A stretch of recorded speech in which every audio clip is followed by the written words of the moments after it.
তিন দিনের জন্য সফরে যাচ্ছি, সেজন্য প্রয়োজনীয় জিনিসগুলো ব্যাগের মধ্যে গুছিয়ে নিচ্ছি। সেই সাথে কি কি রান্না করে নিয়ে যাব সব কিছুই থাকবে আজকের ব্লগে। হ্যালো এভরিওয়ান, আসসালামু আলাইকুম। চলে আসছি নতুন আরও একটি ডেইলি ব্লগ নিয়ে। আজকের ব্লগটা আপনাদের কাছে অনেক বেশি ভালো লাগবে। আশা করব পুরো ব্লগ জুড়ে সাথে থাকবেন, আর অবশ্যই একটি লাইক দিয়ে পুরো ব্লগ দেখার অনুরোধ রইল। আগের দিন রাতের বেলা আমার ছোট আন্টি আমাদের যে জিনিসগুলো রান্না করে নিয়ে যাব, কিছুটা জিনিস উনি একটু এগিয়ে দিচ্ছে। আন্টি যেহেতু আসছে, তো আন্টি চিকেনটা খুব ভালোভাবে কাটতে পারে, তো আন্টি এটা কেটে নিচ্ছে। ভাবলাম আপনাদের সাথে ছোটোখাটো একটা ব্লগ শেয়ার করি, তো এই জন্য প্রথম থেকেই স্টার্ট করে নিলাম।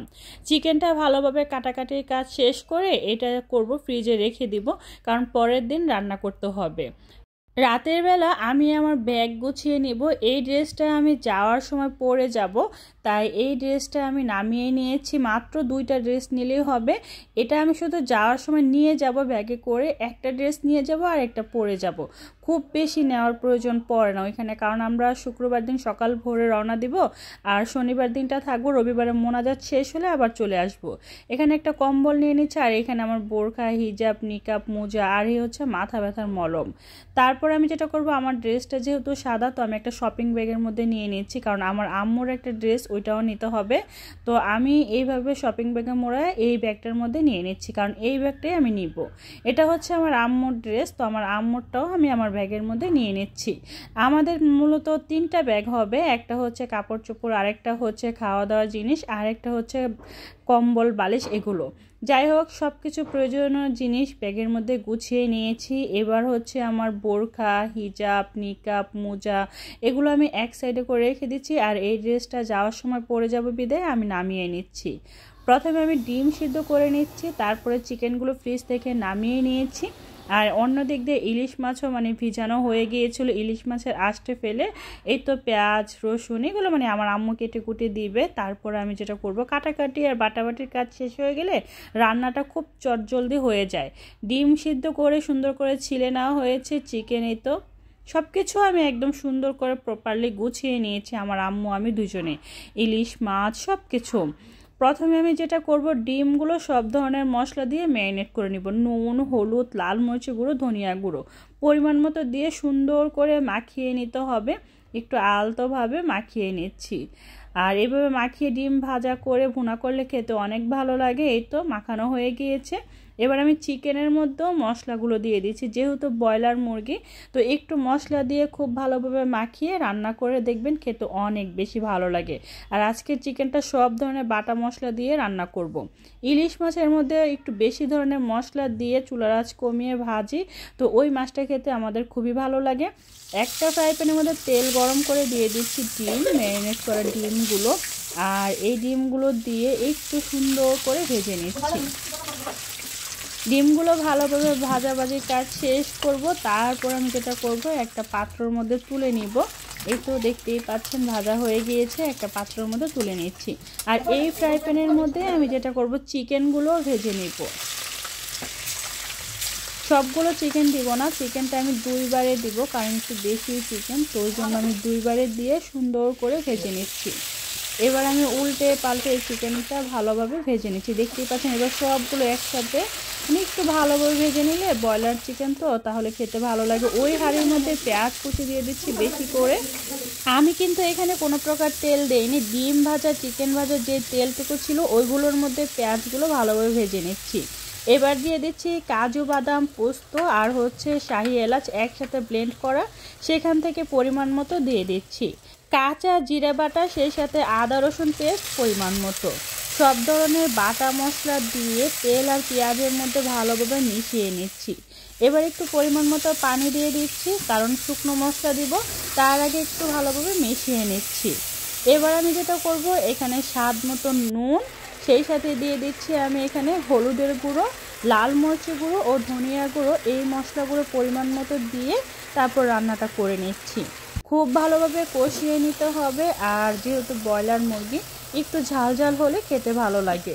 আর ঝালটা অবশ্য আপনাদের উপর ডিপেন্ড করে। তো এই যে উপর থেকে তেল ভেসে উঠেছে দেখতেই পাচ্ছেন। মশলাটা যত ভালোভাবে কষাবেন ততই ভালো হবে। এবার দিয়ে দিচ্ছি ভেজে রাখা চিকেনটা দিয়ে নিচের পক্ষে 15 থেকে 20 মিনিট আমি কষিয়ে নিব, কারণ অনেকটা সময় নিয়ে কষালে চুলোর আঁচটা একদম কমিয়ে রেখে তাহলে খেতে অনেক বেশি ভালো লাগে। আপনি বুঝতেই পারবেন না এটা কি ব্রয়লার মুরগি না দেশি চিকেন। যাই হোক, ফাইনালি দেখতেই পাচ্ছেন কত সুন্দর করে কষিয়ে নিচ্ছি। এটা কিন্তু এখনও কষানো হচ্ছে। অন্য দিক দিয়ে এই তো ম্যারিনেট করা মাছ, ভেজে রাখা ডিম, আর হচ্ছে পেঁয়াজ, কাঁচামরিচ, আর এই হচ্ছে কষানো চিকেন। এবার আমি যেটা করব, আবারও কিছুক্ষণ নেড়ে চেড়ে একদম চিকেনের কিন্তু গা ছেড়ে দিয়েছি, দেখতে পাচ্ছেন পানি নেই, আর উপর থেকে তেল ভেসে উঠেছে। কিছুটা আস্ত কাঁচামরিচ আর পরিমাণ মতো পানি দিয়ে এবার একটু নেড়ে চেড়ে নিচ্ছি। আর মেশানো হয়ে গেলে আমি এবার যেটা করব, ঢাকনা দিয়ে ঢেকে রান্নাটা করে নিব। ঠিক যতটুকু সময় লাগবে ততটুকু সময় পর্যন্ত এই রান্নাটা করে নিতে হবে। আর যেহেতু আমি এখানে কাজু বাদাম আর হচ্ছে পোস্ত বাটা দিয়েছি, তাই চিকেনের যে গ্রেভিটা না অনেকটা ঘনত্ব হয়ে গিয়েছে। উপর থেকে আমি এবার কিছুটা গরম মশলা আমি উপর থেকে ছড়িয়ে দিচ্ছি, মানে জিরা আর গরম মশলাগুলো একসাথে। তো ওইগুলো দিয়ে ফাইনালি আমার রান্নাটা ডান। দেখতেই পাচ্ছেন কালারটা কত সুন্দর।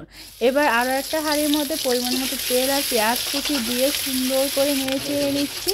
তারপরে দিয়ে দিচ্ছি কিছুটা টমেটো কিউব করে কাটা।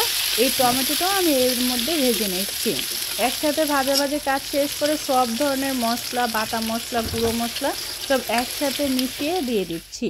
এবার জাস্ট কষিয়ে নিব। ডিমের মধ্যে নর্মালি যে মশলাগুলো দেয় সব ধরনের মশলা দিয়ে সুন্দর করে কষিয়ে নিচ্ছি। কষানো হয়ে গেলে ভেজে রাখা ডিমগুলো দিয়ে দিচ্ছি। এই ডিম ভুনাটা এতটাই মজা হয়েছিল, মানে কি বলবো। যাই হোক, সুন্দর করে এবার কষিয়ে নিচ্ছি ডিমটা। অনেকটা সময় নিয়ে কষিয়ে নিব, প্রায় 4 থেকে 5 মিনিট কষিয়ে নিচ্ছি। কষানো হয়ে গেলে পরিমাণ মতো পানি আর আস্ত কিছু কাঁচামরিচ, সেই সাথে গরম মশলা গুঁড়ো আর দিয়ে দিচ্ছি ধনিয়া পাতা কুচি। সব কিছু দিয়ে ফাইনালি আমার ডিম রান্নাটাও ডান। এবার আমি যেটা করব, ইলিশ মাছ ভেজে নিব। বেশি করে তেল দিয়ে তারপরে ম্যারিনেট করা মাছগুলো দিয়ে দিচ্ছি। আর আমরা যেটা করি, ইলিশ মাছের মধ্যে বেশি করে মশলা দিয়ে ম্যারিনেট করে নিচের পক্ষে 30 থেকে 1 ঘন্টা ম্যারিনেট করে রাখি। তারপরে চুলার আঁচ মিডিয়ামে রেখে ইলিশ মাছগুলো ভেজে নিই। এর মধ্যে যেটা হয়, ইলিশ মাছগুলো অনেকটা জুসি হয় আর অনেকটা মানে মজা লাগে, অনেক বেশি ভালো লাগে। তো আমি যেভাবে নর্মালি ইলিশ মাছ ভাজা করি সেইভাবেই আপনাদের সাথে শেয়ার করছি। মাছগুলো কিন্তু উল্টে পাল্টে সুন্দর করে ভেজে নিচ্ছি। ফাইনালি দেখতেই পাচ্ছেন মাছগুলো ভাজাটা কত সুন্দর হচ্ছে, দেখে অনেক বেশি লোভ লাগছে, তাই না? খেতে তো অনেক মজা লাগে। আমার হাতে ইলিশ মাছ ভাজা যে খায় সে অনেক বেশি পছন্দ করে। এবার আমি চুলোর ডাল বসিয়ে দিয়েছি। ডালটা আম্মু রান্না করবে, আর বাসায় রান্না করার জন্য, বাসায় খাওয়ার জন্য আর কি, দেশি চিকেন আর হচ্ছে আলু দিয়ে রান্না করবে, সেই সাথে ধনিয়া পাতা ভর্তা করবে। আমরাও খাবো, কিছুটা ওইখানে নিয়েও যাব। তো আমি যেগুলো রান্না করেছি সেগুলো টেবিলে নিয়ে এসে পড়েছি। চিকেনের কালারটা শুধু দেখুন কতটাই লোভনীয়, তাই না? ইলিশ মাছ ভাজা, সেই সাথে ডিম ভুনা। তো আমি ফ্রেশ হয়ে আসার পর দেখে আম্মু ধনিয়া পাতা ভর্তা করে ফেলেছে, সেই সাথে ডালও রান্না করে ফেলেছে। যাই হোক, আজকের ভিডিওটা কেমন লাগছে অবশ্যই কমেন্ট করে জানাবেন, ঠিক আছে? ভালো লাগলে লাইক কমেন্ট শেয়ার করতে ভুলবেন না। আর চ্যানেলটা সাবস্ক্রাইব করে রাখবেন, পেজে লাইক ফলো দিয়ে সবসময় সাপোর্ট করবেন। নেক্সট ভিডিও আপনারা যদি চেয়ে থাকেন তো অবশ্যই কমেন্ট করে জানাতে ভুলবেন না। সবাই ভালো থাকবেন, আল্লাহ হাফেজ।